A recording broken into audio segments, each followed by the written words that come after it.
Very good evening. You're watching the India Development Debate. I'm Tamanna Inamdar. We begin the show today by talking about what is happening in the Northeast. The Northeast is on the edge, with violent protests continuing despite curfews in large parts of Assam and Tripura. Protests are being reported across, in fact, Assam, Tripura and now Meghalaya as well, with anger against the Citizen Amendment Bill spilling over. In Assam, police have reportedly fired at protesters, killing 2. Trains going to the state have been cancelled, flights are hit. Meanwhile, appeals for peace have come from the Prime Minister and from the Chief Minister of Assam, Sarbananda Sonowal, but it doesn't seem to be really working so far. Before we move ahead, let's get you some ground reports from Guwahati.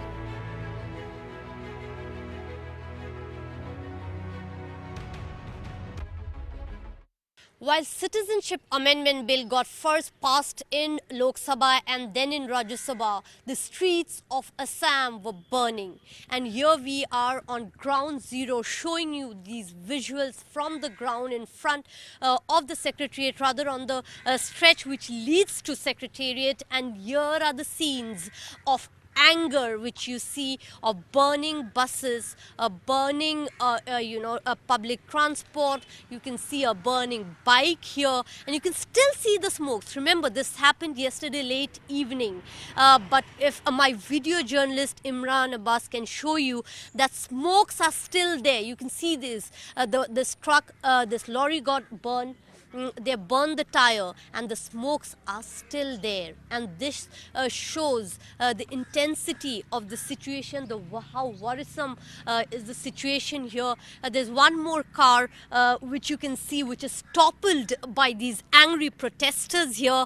They just didn't topple it, but they've also burnt it out of anger. And these are the scenes which you see here this morning, in Assam's capital Guwahati, where people have registered their anger over passing a bill which they think will break the demography and ecology of this place. And this is how they're registering their anger against the state government and also the central government for passing this controversial bill.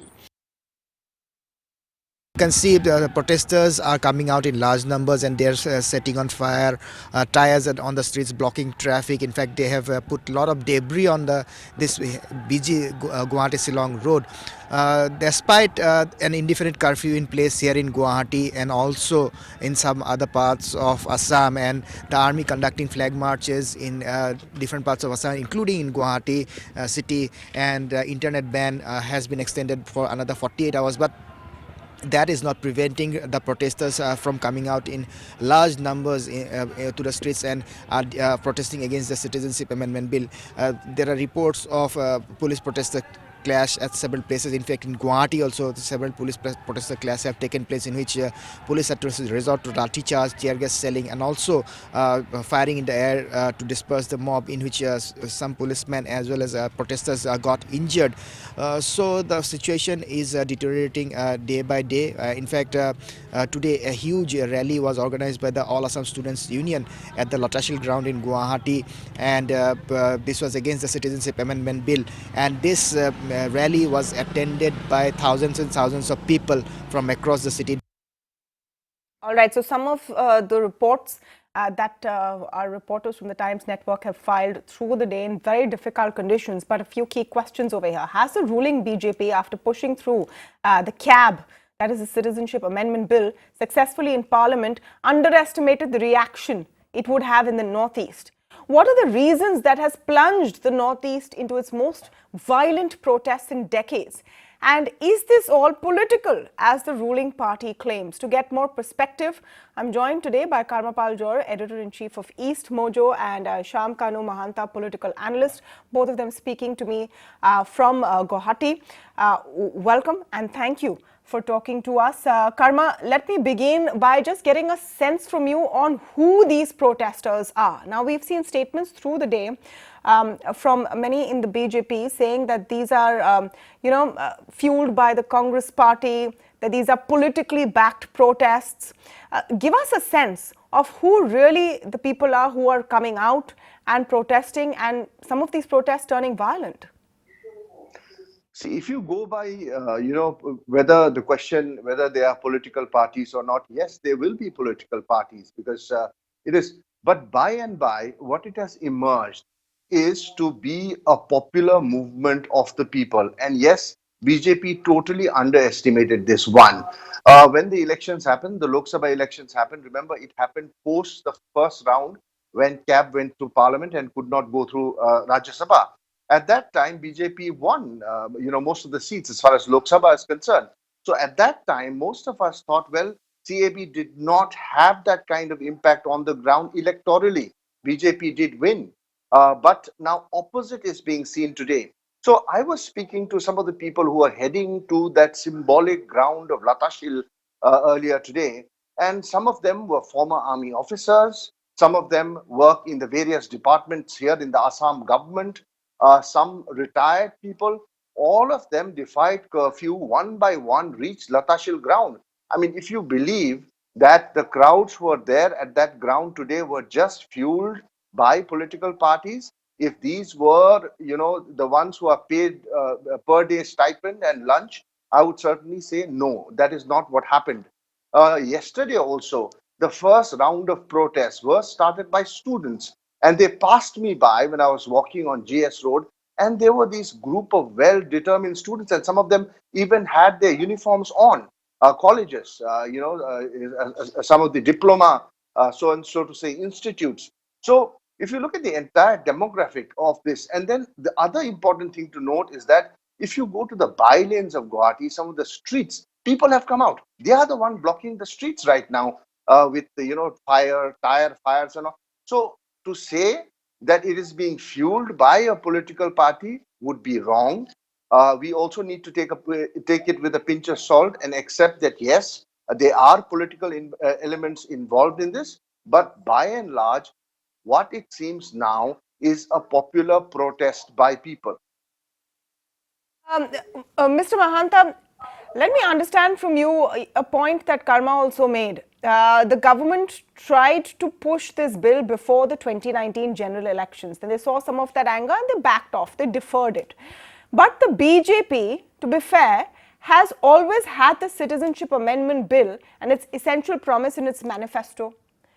Yet they have come back with a thumping majority, and the Northeast, they have won handsomely in the Northeast as well. So was it a hope from the people of the Northeast that they would not really go through with it? It's a belated reaction. What really is going on, and why has it turned so violent? Tamanna, historically there is an issue. In 18th century, Bengali was a language in Assam. First, let me clarify, this is not a Hindu-Muslim divide. Hindus and Muslims are fighting together here. This is a fight against illegal immigrants which are expected to come from Bangladesh after CAB. So Bengali was a language in Assam in 18th century. And after that, there a lot of protests took place. And in 1960s, there was a language movement and when against the Bengali language. And this is a historical issue in Assam. And there is a concern when initially politically it was not felt. When in the campaign the issue was immigrants, people are mostly looking at the Muslim immigrants from Bangladesh. But yes, the concern is Assam Accord. Assam Accord says 1971 has a cutoff date of 25th of March. Hindus or Muslim after 71 will not be allowed to enter is a part of Assam Accord. And Assam Accord is actually inbuilt in the minds of people of Assam. Initially, during the election, impact was not felt, but actually it was growing on the ground. And this protest, which is not led by a political parties or as Karma has specifically clearly mentioned, is a spontaneous protest, which is actually people of Assam are worried.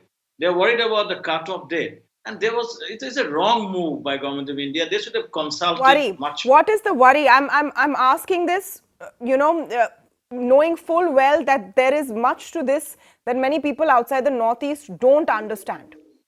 What really is the worry? What do people think will happen?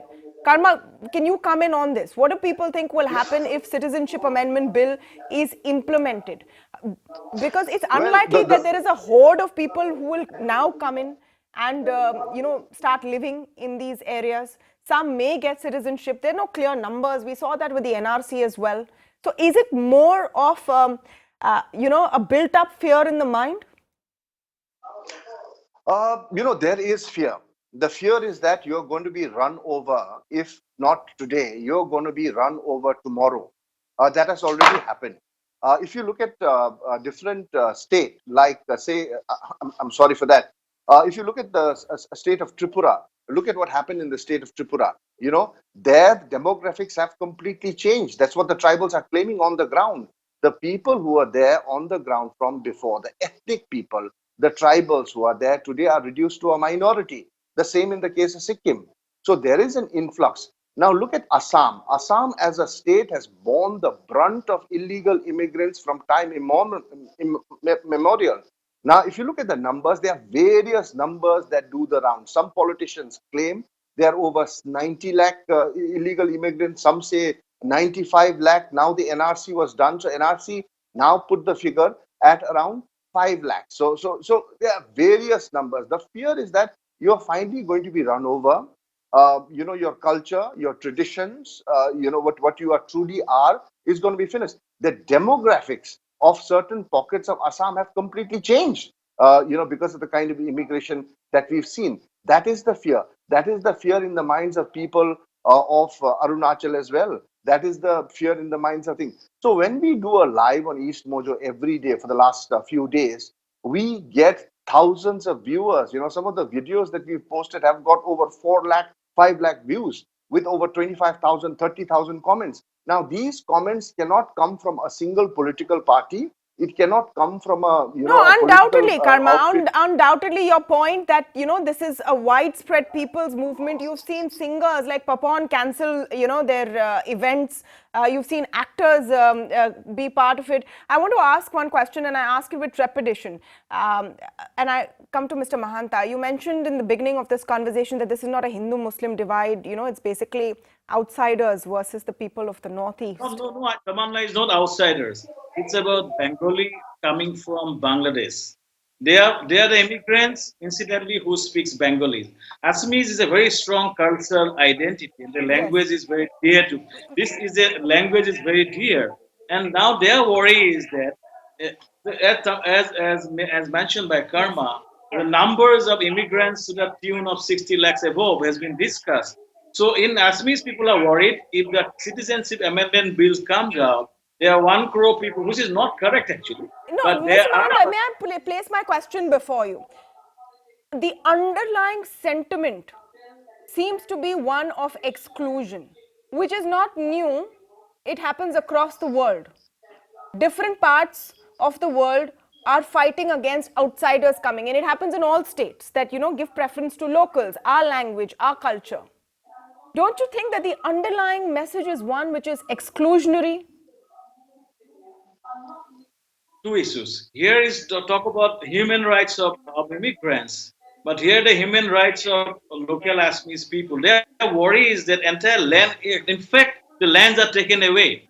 The land of Assamese people have been taken away. This issue of economy is there. Is the issue of cultural identity is there. So it's actually a very serious form of migration is happening. From Bangladesh, people came and they'd taken over the lands of the monastery, the language of the religion person. Very interestingly, some of them actually taken over the monasteries of Assam.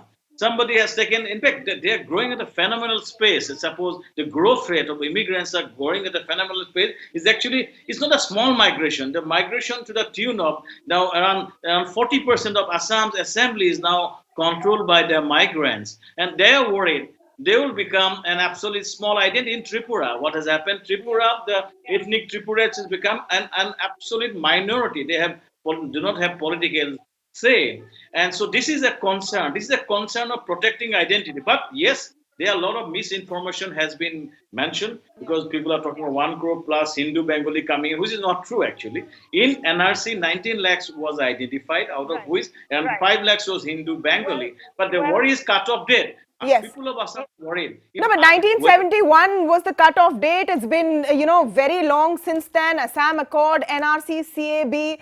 The fact is that when you stir the hornet's nest and it's about identities, Secondly, BJP talked about creating an constitutional safeguard for the Assamese people. This has been Yes. discussed and said, but this is not done. If it is done before this CAB, things should have been different. Okay. Now CAB, people are cynical. They are worried that they are not going to fulfill their commitment. Either way, the fact is that, very deep fault lines have emerged once more.